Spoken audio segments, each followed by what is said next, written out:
Hello everyone and welcome back to KitbashCarnage. So today we're going to take a look at part 3 of the Chaos tank that I done for my Chaos army, the Mutant Bearers of Faith.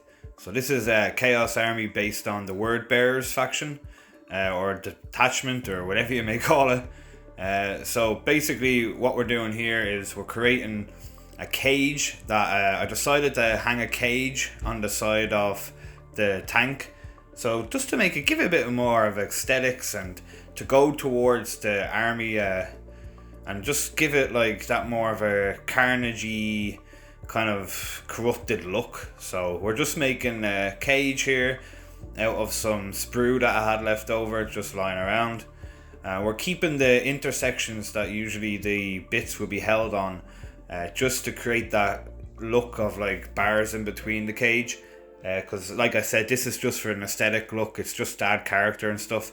It's not really like a functional cage. It's just to make it look that little bit more Carnage-y, kind of corrupt.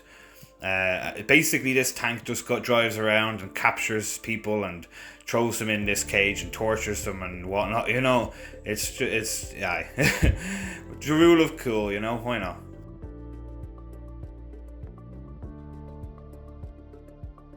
So using some hot glue, we're just going to stick these pieces of sprue together, and we're just roughly just snipping them to size, sticking a bit on the bottom, bit on top, just so if we are to stick something in there it doesn't fall through, or even just to give it the look that something wouldn't fall through.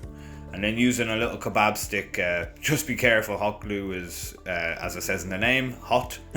So just be careful. Sometimes you see me using my finger, which you shouldn't do. But yeah, you try to use something to smooth out the hot glue. It kind of creates a better bond between the materials.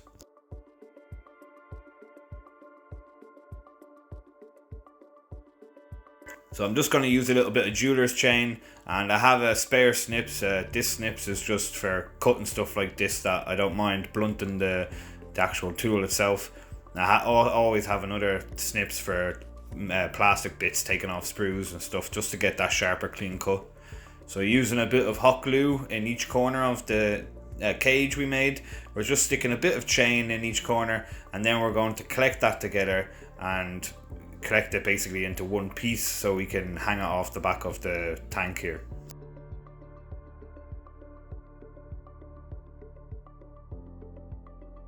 So we're going to need something to hold this, the crane and the cage alone. So this is like the crane part that we're going to stick on to the back here. We're going to use this other piece of plastic just to hold it as like a base, kind of like a little ladder thing. You climb up and then you sit down on the crane, and then the crane controls the cage.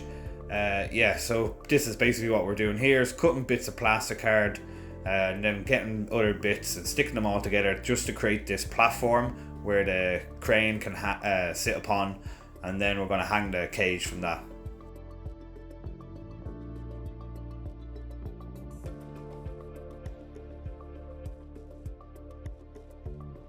And like I've said in the previous videos to this, I'm not really too fussed about how this looks, like messy wise. It adds to the aesthetics of the whole thing later down the line. It is like a corrupted, kind of post-noduled, decaying looking tank. It's just kind of being thrown together with bits, kind of like orcs would, but it's held together with demon souls and like with demon parts that have mutated into the actual tank itself. So my whole army, the Mutant Bearers of Faith, is based off of Vashtor. So I'm gonna make my own Vashtor out of plastic card and stuff like that later on down the line. But that's where I'm going, is the demon engine, kind of word bearers, kind of faith to the gods, and pure faith is what drives this army forward and allows them to create these monstrosities.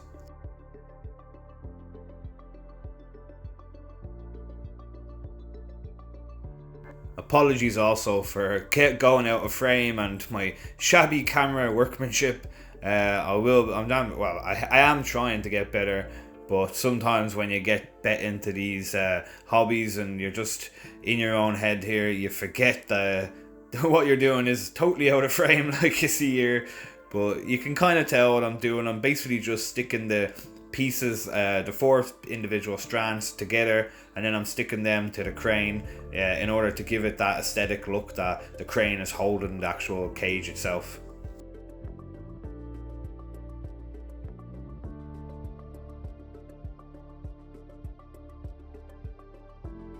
And then just wrapping some loose chain around the crane, just also to add to that look that the crane is holding the cage here. This is like a tongue twister for me. For some reason, the cage is holding the crane, or the crane is holding the cage. Yeah, you know what I mean. You can see what I'm trying to do here.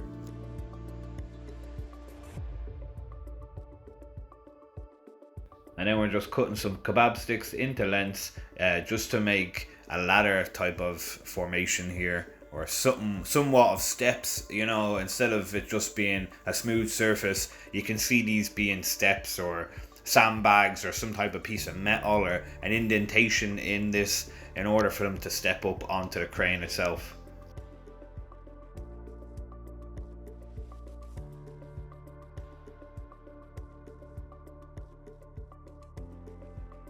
And here we're just thinking of what next to do. So sometimes I think I'm finished, and then I always think of something else to add towards a project that I'm doing.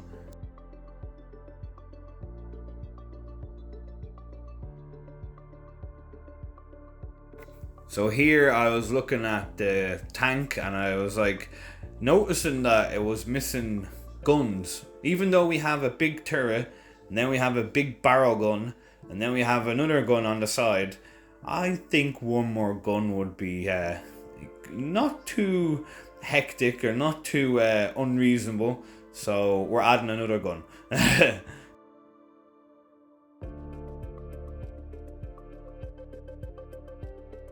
So just using random bits just to make it look like there's connection points, and then a bit of plastic card that we cut into 2 squares.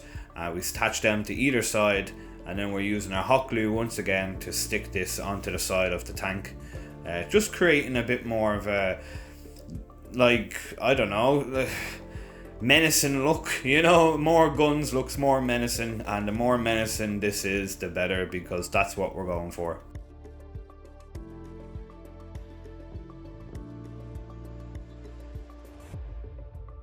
So as you see, our hot glue didn't really hold there, so we're using a bit of milliput. This will end up helping us create this bond between the 2 materials. And we'll go around with our tool or our finger and just make sure basically that it has a very good bond between the 2 materials. As I said, pushing down on the edges, just making sure that there is a good contact surface area. And like I said in previous videos, if you need to, don't be afraid to add a bit of super glue to this to help it harden and stick where it is. But in previous videos, like I've stated, make sure you use any indentations or any texture that you want to do beforehand or just while, because the super glue will harden that milliput or the molding material or caster material, and that will prevent you from putting any type of details or indentations into that molding material.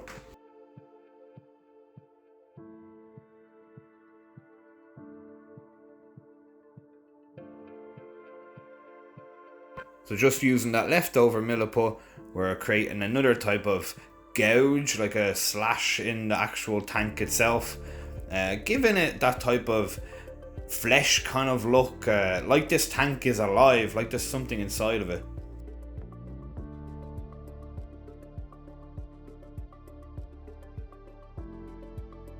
So when I stood back and looked at this guy coming out of, like, this cockpit guy, he didn't really suit the aesthetics of the tank, since this is based off of like a mutated kind of army. I'm going to strap a kitbashed chaos mutant that I just kind of make here in a while.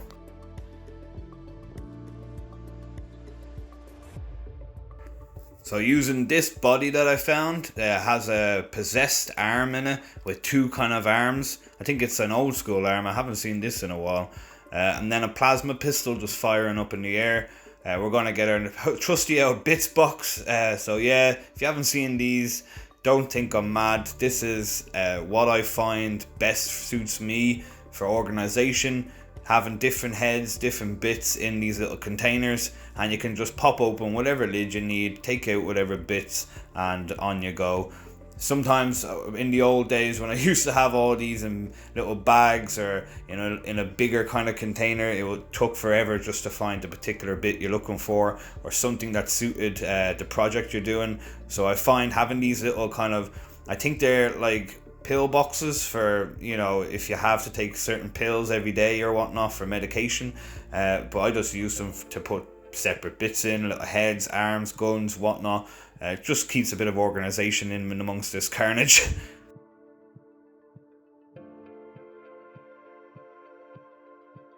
So I always tend to use so much glue in these projects. I go through absolutely so much of these little 1.5 ml bottles or whatever they are.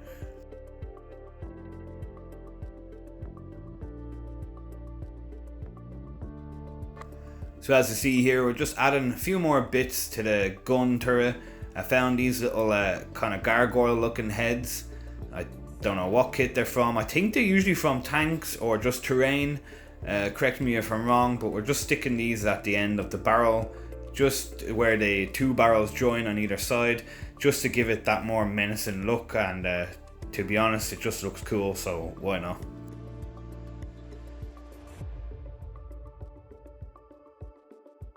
Apologies guys if any of you are really into kit bashing but using the pieces for the particular factions or races or whatever.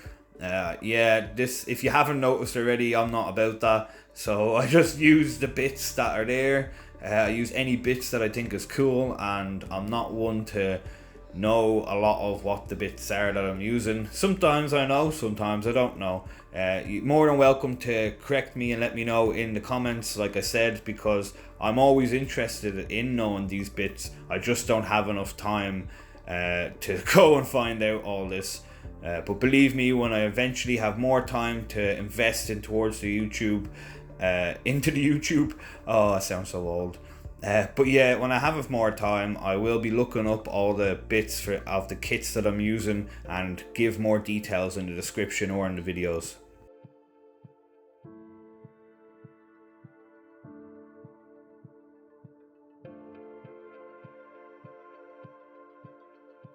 Also, just another note, I've recently got a new microphone for my phone. If I haven't mentioned already, as you can tell, I haven't got to use it yet because I'm getting a new phone. So I'm going to wait till I transfer to my new phone and then use the new microphone, because I don't want to make it compatible to my old phone and then have to swap over when I transfer to my new phone. And yeah, it's just all, yeah, so you can understand. It should be the next video or two, you should hear the new mic, and hopefully it makes a big change. Apologies for my rambling, everyone, and me barely ever being able to speak properly, but thank you so much for the support, and I appreciate it.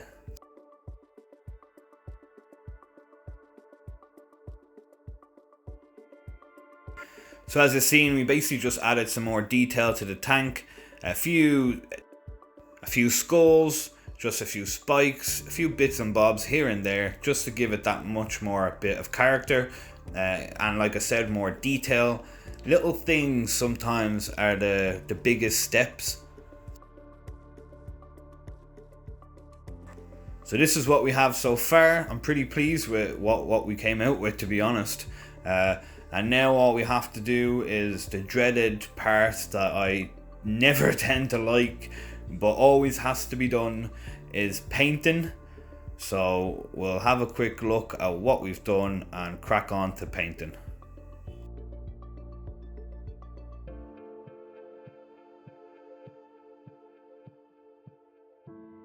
So as you can see, we've just primed it with just a Citadel black.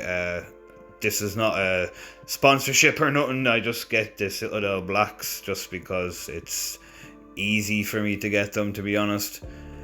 So this is what it looks like primed, and then we're going to move on to painting basically all the armor red and then the rest of the details in, and yeah, just bear with me.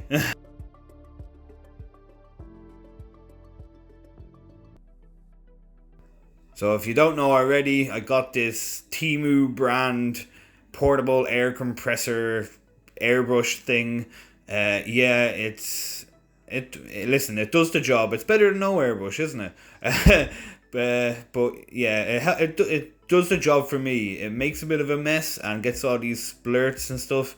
But funny enough, the way my army is, the Mutant Bearers of Faith, kind of goes with the army look, or not the army look, the paint pattern look. So I'm not really too fussed with the way it looks. I tend to be able to hide my crimes quite well.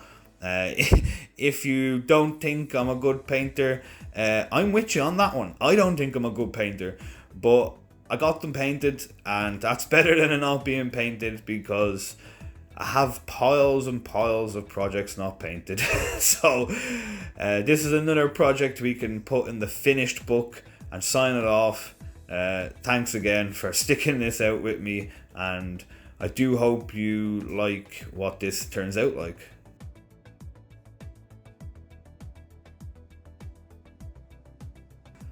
So after spraying it with our black, and then we just gave it a quick coat with some red. Let me know if you want to know all these names of paints. Sometimes I show them, sometimes I don't, but we just airbrushed it with a bit of red, trying to focus on the armor panels, because that's where the red's going to be most.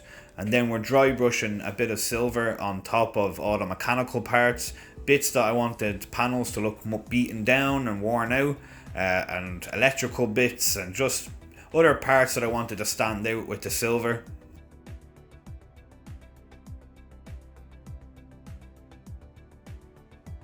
And like I said previously, I don't really mind about getting, paint on other parts. It kind of goes along with the Carnage style that we're going for in our army. Plus, you can always hide your crimes later down the line. Good thing about paint is you can take paint off and you can add paint on top of paint. And paint's very good for just hiding crimes and fixing mistakes.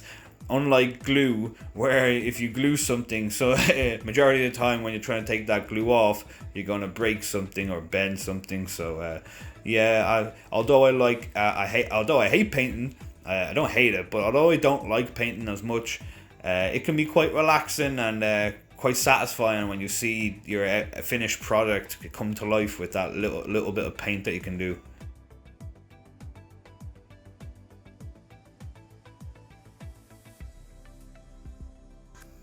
So here we're just adding a bit of kind of copper look just towards different bits. So basically the trim of the tank, if that makes sense.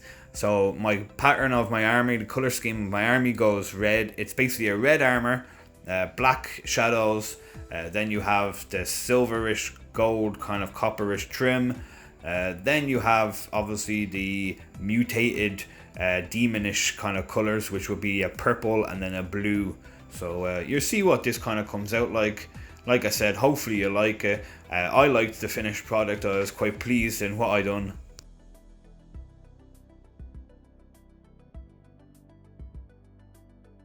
So trying to, as much as possible, add them little bits of finer detail, bits of copper or the rust color, whatever you call it, just into some certain nooks and crannies, highlighting the hinges here, just highlighting different parts of the panels, just giving contrast and breaking up the colors on the tank, on this flat bed kind of that we have here.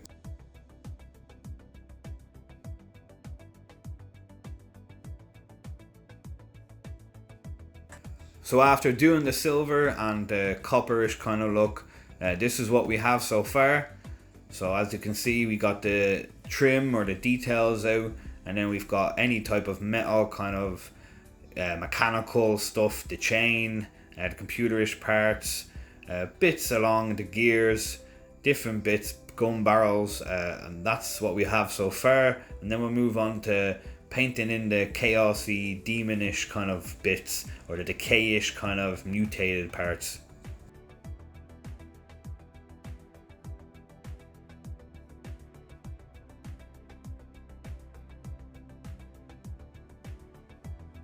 So the colours I use for these parts are Flora paints.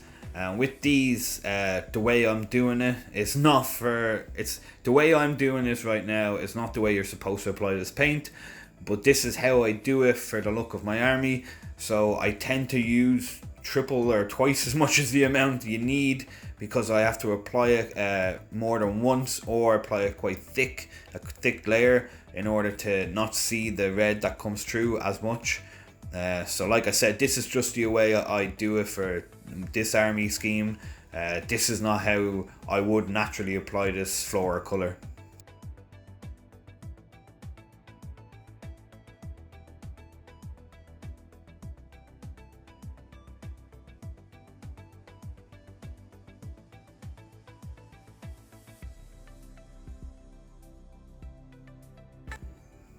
So like I said previous, we don't really mind too much about getting a bit of a mess. It just, in the end, it adds towards the chaos kind of Carnage look of the whole army scheme. So yeah, happy days. This is what I love about kind of doing variations of armies, is that you can do it to suit your needs. So I've never really been quite, how should I say this, confident in painting. I've understood the techniques in painting, but I've never been confident in my capabilities and my skills. So picking an army that gives me that little bit of leeway, or picking the lore, creating this lore of mine that gives me that bit of leeway and helps me kind of paint without the, you know, focusing on having to get in between the lines and all this stuff.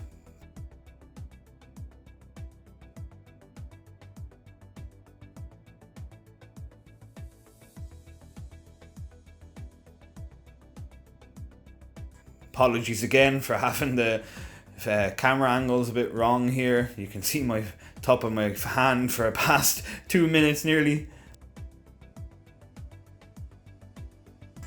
So just making sure we get a good coating on top of these little pus nodule type of mutated bits here, because like I said, this flora stuff doesn't really work the way we're trying to use it here. But we're making do. This is what we decided to do. This is the road we went down. This is the hole we have dug.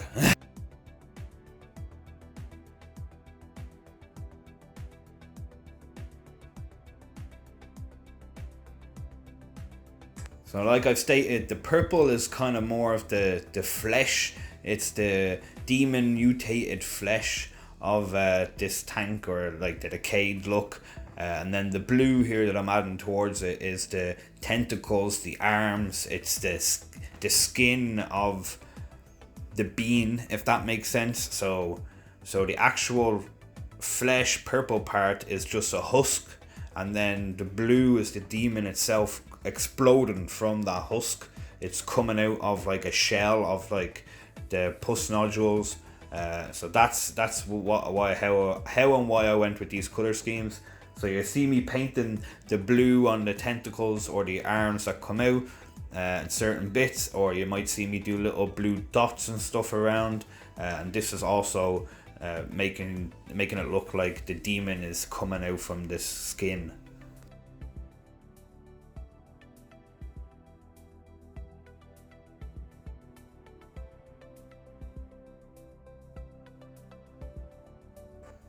So yeah, this is kind of what we have so far, and then we'll move on to our little turret. Not much that needs to be done on top of the turret, because you can kind of tell that the corruption is coming upwards. So what happens is, as the Mutant Bearers of Faith, the army, the faction, goes across the wasteland, or just travels across the land itself, they leave behind the corruptedness, their fate. They chant the words of the gods, and that is what corrupts and everything really. That's what possesses stuff with this demonic souls. So it starts from the ground and then creeps upwards, or where they're marching, it starts behind them and creeps behind them forward. So they leave behind this. So if they were traveling, basically if they were walking up a flight of stairs, the bottom of the stairs will start getting corrupted, full of all this stuff, and then it will gradually move upwards. So that's kind of how this would work. If they're traveling on a football pitch and they're walking straight down the pitch, it will start from behind them and gradually encompass and take over everything that they've walked past. So just using some white here and going over the skulls and the bones, bit of horns and all that other type of stuff. And then we get out our stencils. I like to use these stencils. I got these off of just Temu, believe it or not. So we use these just to give a little bit of more effects. It doesn't come out as well as I wanted, but listen, it is what it is. It looks a bit cool, and the ruler cool can never go wrong. Also, we go over this with a bit of black kind of wash, and this hides or not even hides, it dulls down this yellow look. Also hides the crimes a little bit. Doesn't make it look as messy, or makes it look more messy, but in a better way, if that makes sense. So we're just adding a few more details towards this before we finish off. It's starting to come together with these little bits of finer details, and I'm actually very pleased with the way this whole thing turned out. I surprised myself, to be honest. Please leave a comment below on how you think this looks, or how you think I could improve with the filming, whether or not you thought it was up to scratch when it comes to showing what I've done. I know I did skip a few parts, but the parts I skipped I didn't think were as important. So yeah, let me know below in the comments if you think the way I edited the video was okay for a painting video, or if it needs to be more detailed. Obviously not forgetting me forgetting to put my hand into focus, but that's something that I'm working on. I've been thinking about sticking something on the table and being able to focus on it, but like I said previous, when you get too invested into these projects and get too excited, you forget all about this stuff.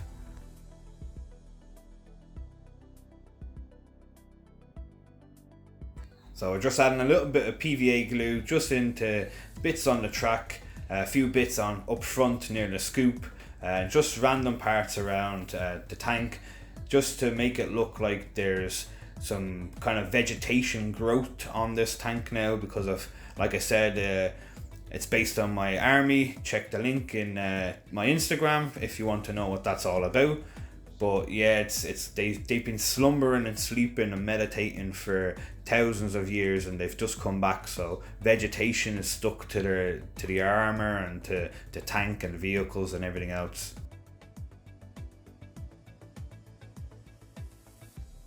So here we're doing a bit of gore. So we're using some UV resin, and we're just using a pipette and mixing it in with some bog standard paint, a bit of red paint. And then the magic happens, and that creates a little bit of red gore, and yeah, this is what we have. So I stuck two of my old school mutated Chaos Marine guys there, and then we have our two Nurglings that we finished off painting, and this is what we have. So thank you very much for staying this far and listening to me waffle on. See you all in the next video.